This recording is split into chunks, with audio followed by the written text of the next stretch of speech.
Assalamualaikum warahmatullahi wabarakatuh. Selamat pagi anak-anak. Bagaimana kabarnya anak-anak hari ini? Semoga tetap sehat ya dan selalu menjaga yang namanya protokol kesehatan. Di pagi ini kita akan belajar tentang tema 7, subtema 2, pembelajaran 1. Tentang apa? Tentang indahnya keragaman budaya di negeriku. Nah, anak-anak, sebelumnya pasti kalian sudah pernah belajar kan tentang keanekaragaman budaya. Pasti dong tahu apa sih budaya itu? Ada yang tahu? Nah, budaya secara umum adalah suatu cara hidup yang terdapat pada sekelompok manusia yang berkembang dan diwariskan secara turun-temurun dari generasi ke generasi berikutnya. Contohnya, adat istiadat yang ada di Jawa Barat. Ya, jangan jauh-jauh ya, misalkan di Cirebon nih. Apa sih budaya yang ada di Cirebon? Nah, kita tahu kan kalau Cirebon itu ada dekat dengan pantai.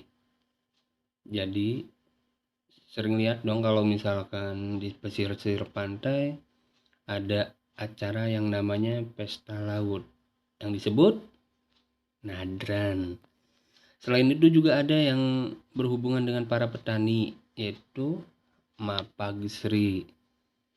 Ada lagi juga di Bali misalnya yang pembakaran mayat yang disebut ngaben. Apalagi banyak ya. Nah, selain dari adat istiadat, ada juga tari-tarian. Termasuk enggak? Nah, tari-tarian termasuk juga budaya. Contoh, di Jawa Barat ya, ada tari topeng, ada tari jaipong, ada tari yang lain juga. Ada yang di Jawa Tengah, ada tari kecak di Bali, ada tari saman, tari piring. Nah, itu adalah beberapa contoh tari-tarian yang ada di Indonesia. Selain tari-tarian, ada juga bahasa daerah. Bahasa daerah tiap wilayah pasti berbeda-beda. Contoh, di Pulau Jawa. Pulau Jawa sendiri ada yang berbahasa Jawa, ada yang berbahasa Sunda. Di Sumatera itu lebih banyak lagi bahasanya. Di Kalimantan, di Sulawesi, di Maluku, di Papua, semua bahasa daerahnya masing-masing berbeda. Dan banyak sekali bahasa yang ada di Indonesia, bahasa daerahnya terutama. Nah, contoh misalkan Andi berbahasa Jawa, Andin berbahasa Sunda. Nah, mereka berdua bertemu, kemudian ngobrol. Andi berbahasa Jawa dan Andin berbahasa Sunda. Kira-kira menurut kalian, mereka akan saling mengerti tidak? Nah, biar mereka saling mengerti, maka digunakanlah bahasa Indonesia. Kenapa coba mereka harus menggunakan bahasa Indonesia? Karena bahasa Indonesia merupakan bahasa persatuan. Kenapa disebut sebagai bahasa persatuan? Karena bisa mempersatukan dari bahasa-bahasa yang lain. Misalnya nih, antara Andi dan Andin, mereka dari bahasa daerah yang berbeda. Jika menggunakan bahasa Indonesia, antara Andin dan Andi pasti akan saling mengerti. Kenapa? Karena bahasa Indonesia itu merupakan bahasa persatuan yang menggabungkan atau menyatukan seluruh bahasa daerah yang ada di Indonesia. Yang mungkin kita sering dengar yang namanya semboyan negara kita apa? Iya, Bhinneka Tunggal Ika. berbeda-beda tetapi tetap satu jua. Jadi mulai dari bahasa, adat istiadat, budaya, kemudian rumah adat, tari-tarian dan lainnya itu menyatu dalam sebuah Bhinneka Tunggal Ika. Nah, sekarang Bapak punya teks bacaan nih. Coba kalian lihat. Apa sih judulnya? Judulnya adalah Urang Kanekes si Suku Baduy. Coba kalian baca dan kalian pahami isi teksnya ya. Sudah dibaca semuanya?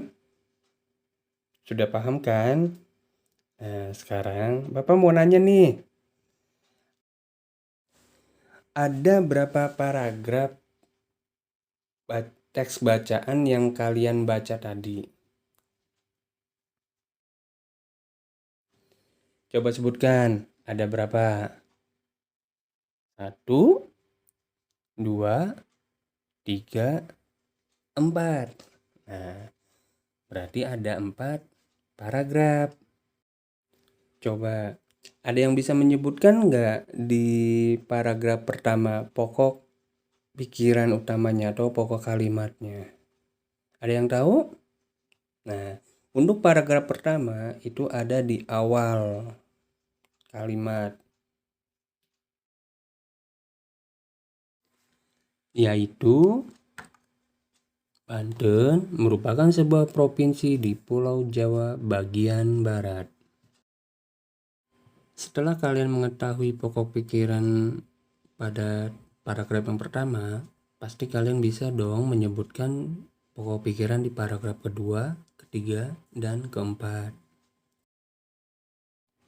Dari teks bacaan tadi, pasti kalian bisa dong mencari persamaan dan perbedaan dari teks Urang Kanekes si Suku Baduy. Pasti ada dong perbedaannya dan persamaannya. Jika kita amati dari teks Urang Kanekes si Suku Baduy, ada sedikit perbedaan dari kedua suku tersebut. Ada yang tahu?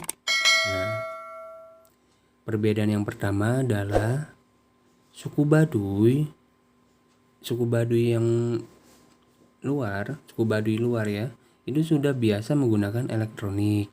Sebaliknya, suku Baduy dalam tidak boleh menggunakan elektronik. Jadi dalam kesehariannya, suku Baduy luar itu udah terbiasa, bahkan mungkin tergantung pada alat-alat elektronik seperti apa aja, handphone, kemudian televisi, pesawat telepon, setrikaan, microwave, dan lain sebagainya.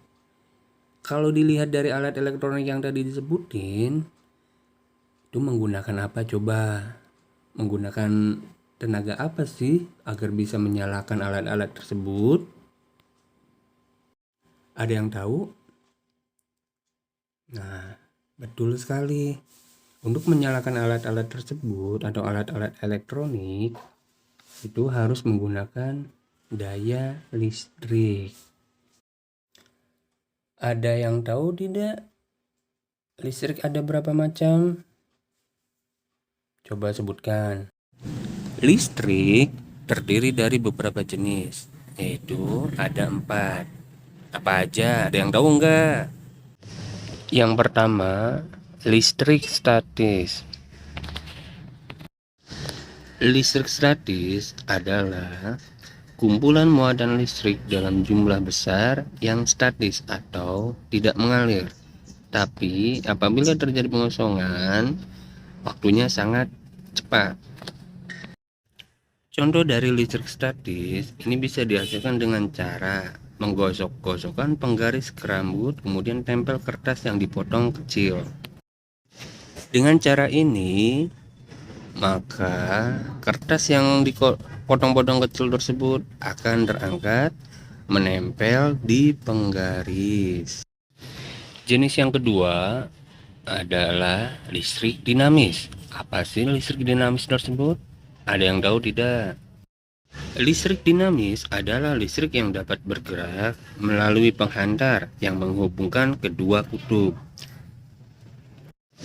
Contoh listrik dinamis dapat kita temukan dalam kehidupan sehari-hari. Coba sebutkan contohnya apa aja? Ya, contohnya adalah komputer, radio, televisi. Nah, itu tadi contoh dari listrik dinamis.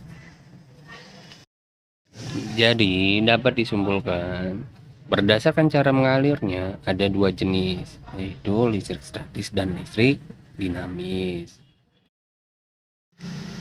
Listrik berdasarkan jenis alirannya ada dua juga. Yang pertama listrik AC dan listrik DC. Ada yang tahu pengertian dari listrik AC? Listrik AC atau yang disebut dengan arus listrik bolak-balik adalah arus listrik yang mengalir dari sebuah kutub asal menuju kutub lainnya, kemudian kembali lagi dari kutub lainnya menuju ke kutub asalnya. Demikian seterusnya. Contohnya aliran listrik AC itu adalah generator dan listrik PLN. Terus yang dimaksud dengan listrik DC apa dong? Ada yang tahu nggak? Listrik DC atau yang disingkat dengan direct current adalah listrik yang mengalir dari satu arah, yaitu dari kutub positif menuju kutub negatif. Jadi listrik DC itu memiliki berapa arus? Hanya satu.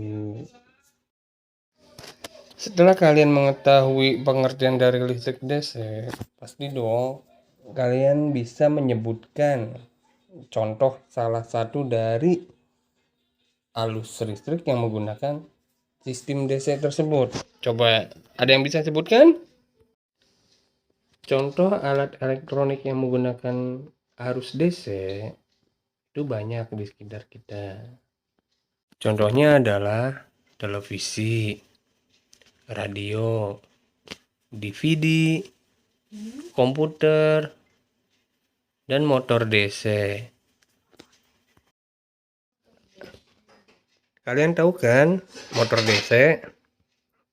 Motor DC itu adalah motor yang menggunakan perangkat aki sebagai arus listriknya, bukan menggunakan bensin. Dari apa yang tadi Bapak jelaskan, pasti udah dipahami ya. Mudah-mudahan kalian udah paham ya apa yang dari Bapak jelaskan. Untuk selanjutnya, nanti akan Bapak tugaskan kasih soal latihan di classroom. Sebagai penutup, Bapak akhiri, wassalamualaikum warahmatullahi wabarakatuh.